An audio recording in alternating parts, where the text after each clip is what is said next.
মাথায় আসতেই পারে যে মিডিয়ার এন্টারটেনমেন্ট ইন্ডাস্ট্রিতে গ্রোথ রেটটা কীরকম।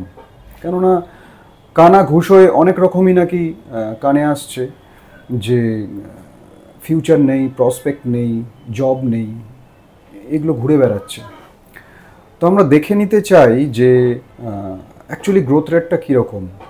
ভারতের যে মিডিয়া এন্টারটেনমেন্ট ইন্ডাস্ট্রি মোটামুটি 10-12% অ্যানুয়াল গ্রোথে 55-70 বিলিয়ন ডলার ইন্ডাস্ট্রি হতে চলেছে বাই 2030। স্যার এখনকার জগতে বা এখনকার বাজারে অ্যানিমেশন মিডিয়া নিয়ে মানে কি ফিউচার আছে? ফিউচার তো আছেই। ভারতের মিডিয়ার এন্টারটেনমেন্ট ইন্ডাস্ট্রির ফিউচার যদি আমরা দেখি সেটা কিন্তু 2030 অবধি যে গ্রোথটা হবে সেটা প্রায় 55-70 বিলিয়ন ডলার্স, হ্যাঁ, যেটা অ্যানুয়ালি 10-12% গ্রোথ রেটে এগোবে। হ্যাঁ, আর এটাকে লিড করবে কারা? ওটিটি, গেমিং, ভিএফএক্স, অ্যানিমেশন, এই ইন্ডাস্ট্রিগুলো লিড করবে। তো ফিউচার আছেই, অবভিয়াসলি ফিউচার আছে।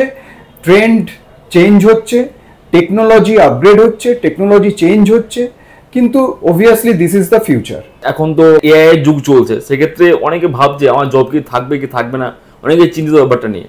সেক্ষেত্রে আপনি কি বলবেন? হ্যাঁ, অবভিয়াসলি এটা এআই এর যুগ। এখন এআই নিয়ে প্রচুর কাজ হচ্ছে, এআই এর গ্রোথ রেটও ভালো, যেটা এখানে জেনারেটিভ এআই, জেন এআই যেটাকে বলে। এআই মিনস আর্টিফিশিয়াল ইন্টেলিজেন্স, যারা জানেন না তাদের জন্য। তো এই যে জেন এআই, এখন এআই নতুন টেকনোলজি, সেটা অ্যাপ্লাইড হচ্ছে এবং সেটা ইউজ হচ্ছে।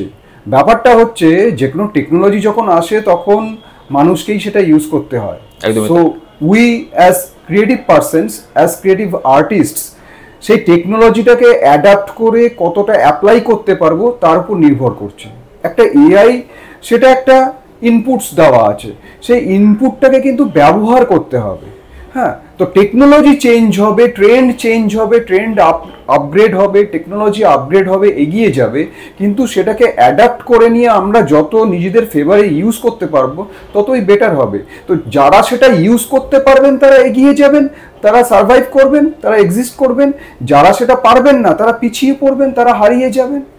তো আমাদেরকে সেটা ইউজ করতে হবে, নিজেকেও সেটাকে নিয়ে চিন্তা করতে হবে, হ্যাঁ, এবং সেইভাবেই কাজ করতে হবে। গ্রাফিক্স, ধরুন গ্রাফিক্স, কোনো গ্রাফিক্স সফটওয়্যারে জেনারেটিভ এআই যখন ব্যবহার হয়, যেভাবে হচ্ছে, কিছু ফ্রি সফটওয়্যার আছে, কিছু প্রোপ্রাইটারি সফটওয়্যার আছে, তারা জেনারেটিভ এআই দিচ্ছে, অ্যাপ্লাই করতে দিচ্ছে। এবার ব্যাপারটা হচ্ছে ওখানে আপনাকে কমেন্ট দিতে হবে, ওখানে একটা প্রম্পট আসবে, সেখানে আপনি কি চান সেই কমেন্টটা দিতে হবে। সেই কমেন্টটা যদি আপনি না দিতে পারেন আপনার কাজটা ঠিক মতো হবে না। ওটা আপনার কাজটাকে এগিয়ে নিয়ে যাচ্ছে, ফেসিলিটেট করছে আপনাকে, আপনাকে আরো স্মুথ করে দিচ্ছে, আরো বেটার করে দিচ্ছে, আরো ফাস্ট করে দিচ্ছে। যেটা হাতে করতেন, ধরে ধরে করতেন, সেটাকে ফাস্ট করে দিচ্ছেন। কিন্তু কি করতে হবে আপনি যদি সেটা না জানেন, এবং সেটা জানলেও হবে না, সেই প্রম্পটটা, সেটা আপনাকে কমান্ড দিতে হবে, আপনাকে ইনস্ট্রাকশন দিতে হবে মেশিনকে। সেই ইনস্ট্রাকশন যদি প্রপার না হয় আপনার কাজটা হবে না। সুতরাং এআই আছে শুধু আমার কাজ করে দেবে, একটা মানুষের কাজ করে দেবে, ব্যাপারটা তা নয়। ওটা আছে, আপনাকে সেটা ঠিকমতো কনস্ট্রাকটিভ ওয়েতে অ্যাপ্লাই করতে হবে। অ্যাপ্লাই করলেই আপনার নির্দিষ্ট ফলাফল বা রেজাল্টটা আপনি পাবেন। তো এটা এখনও রিসার্চ স্টেজে আছে, অনেক রিসার্চ হচ্ছে এটাকে নিয়ে। তো কাজগুলো সেটাকে নিয়ে করতে হবে। সেই কাজগুলো যদি আমরা ঠিকঠাকভাবে করি, আলটিমেটলি কি হবে? আলটিমেটলি আমাদের কাজটাই ফেসিলিটেট করবে। কেরিয়ার ডেফিনেটলি আছে, বুমিং কেরিয়ার আছে, কিন্তু আমাকে টেকনোলজি অ্যাডাপ্ট করে করতে হবে, কাজগুলোকে ঠিকমতো শিখতে হবে এবং সেটাকে অ্যাপ্লাই করতে হবে। ভয় পেয়ে পিছিয়ে যাওয়ার কোনো জায়গা নেই। আর লোকে কি বলছে, বাজারে কি কথা হচ্ছে, এই কথা শুনে কোনো লাভ নেই। এটা সবসময় হয়ে এসছে, যে কোনো কেরিয়ারের ক্ষেত্রেই এই জিনিসগুলো হয়। কিন্তু মনে রাখতে হবে, এই যে ক্রিয়েটিভ কেরিয়ারের কোনো বাউন্ডারি নেই, এইটা মাথায় রাখতে হবে। আপনি limited by your imagination only, ঠিক আছে? তো আপনি যা চাইবেন তাই আপনি পাবেন।